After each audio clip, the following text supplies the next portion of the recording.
Oke, mari kita lihat. Nah, tolong fokus ke layar.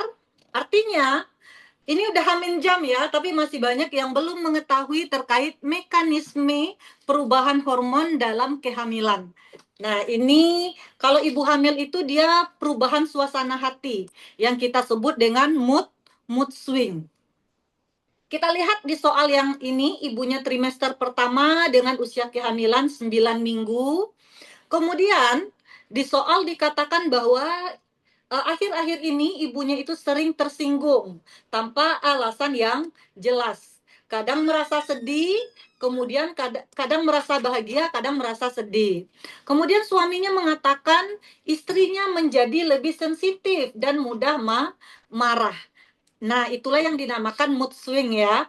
Nah, kemudian ibu juga mengeluh mual dan cepat lelah, namun tidak ada perdarahan atau keluhan yang lain. Untuk tanda-tanda vital semuanya bagus. Apakah mekanisme atau bagaimanakah mekanisme perubahan hati pada ibu hamil tersebut? Nah, jadi tadi yang C dan D mayoritas itu hampir sama jawabannya, imbang. Jadi teman-teman, ingat, pada trimester awal itu meningkat hormon HCG, ada yang meningkat, kemudian estrogen dan progesteron itu juga meningkat. Jadi 3 hormon ini itu spesifik meningkat di trimester pertama. Jadi ada HCG, kemudian ada hormon estrogen dan progesteron. Kenapa tadi banyak memilih yang D? Mungkin mereka mengambil kata kunci yang ini. Nah, jadi teman-teman, untuk soal nomor 1 itu yang D kurang tepat. Jadi ini salah ya teman-teman ya. Karena apa? Karena yang ditanya adalah perubahan suasana hati. Jadi HCG itu dia tidak berperan dengan proses suasana hati atau perubahan mood. Kalau HCG ini dia berperan pada proses mual dan muntah. Nah, makanya perhatikan soalnya, perhatikan pertanyaannya. Kalau pertanyaannya itu adalah suasana hati. Artinya kita harus tahu terlebih dahulu hormon yang mempengaruhi suasana hati apa.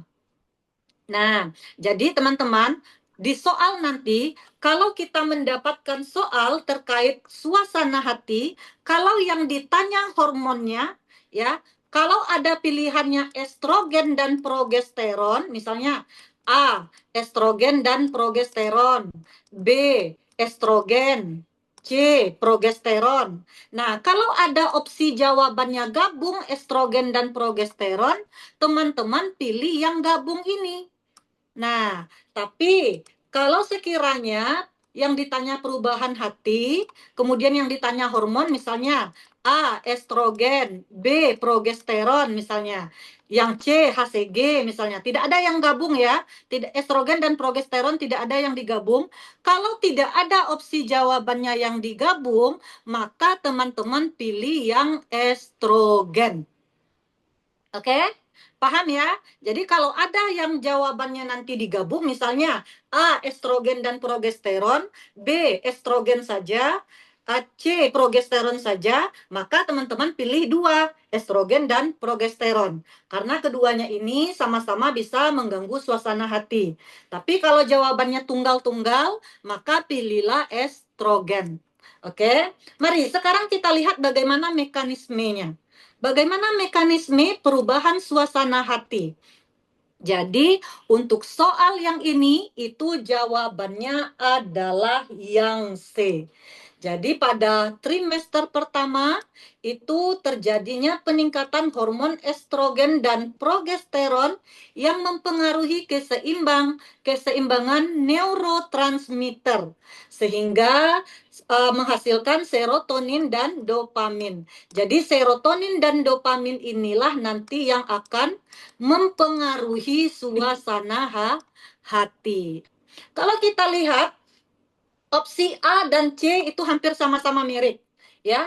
Yang A peningkatan hormon estrogen yang mempengaruhi kerja neurotransmitter serotonin sehingga memicu perubahan suasana hati. Jadi A dan C ini kan sama-sama mirip ya. Kenapa kita tidak pilih A? Karena di opsi A itu hanya menspesifikkan hormon estrogen saja. Nah, sedangkan ada jawaban yang lebih tepat, yaitu ada peran dari estrogen dan juga progesteron. Jadi, untuk soal yang ini, karena ditanya adalah mekanisme perubahan suasana hati, maka jawabannya adalah yang C. Paham, teman-teman? Untuk soal yang pertama, Paham, Bu. apakah bisa dipahami? Jadi jangan sampai Bisa, nanti Bu. terkecoh. Ingat ya teman-teman ya, kalau yang ditanya hormon, karena nanti ada pengecoh, kalau yang ditanya hormon, kalau jawabannya itu tunggal, maka pilih yang estrogen. Tapi kalau ada jawabannya yang double, estrogen dan progesteron, maka pilih keduanya, baik estrogen maupun progesteron. Oke, bisa dilanjut untuk soal yang berikutnya. Nah, makanya teman-teman, kita itu harus paham teori. Jadi kita harus paham teori bagaimana mekanismenya.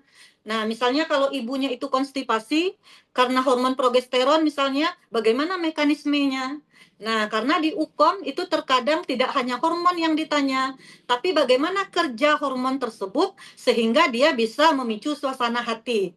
Atau bagaimana kerja hormon tersebut sehingga dia bisa menyebabkan konstipasi. Maka itu yang harus kita